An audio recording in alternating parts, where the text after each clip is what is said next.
ती बारीक कशाची हे माहित नसतं.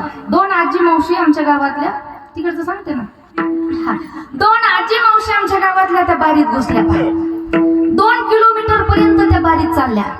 आजी मावशी बर का, दोघी जणी 2 किलोमीटर पर्यंत त्या बारीत चालल्या. आता काहीतरी भेटल, 2-3 वारकरी झाले. आता हे झाले का आपलाच नंबर, हे झाले का आपलाच नंबर. आता काहीतरी भेटल, पाणी बॉटल भेटेल, छत्री भेटल, पान कापड भेटल, चप्पल भेटल, लाडू भेटल, त्या ठिकाणी बिस्किट भेटल, दूध पॉकेट तरी भेटल, काहीतरी भेटल म्हणून त्या बारीला चालल्या.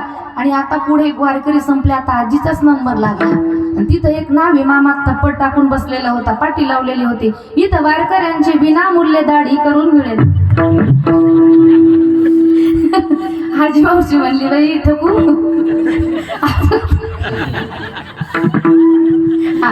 एवढा लांबून चलत आलो म्हणे, आपला तर काही उपयोग झाला नाही. ही अशी जर वारी असेल, नाथ बाबा सांगतात, अशी वारी माझ्या जीवनात घडू देऊ नको.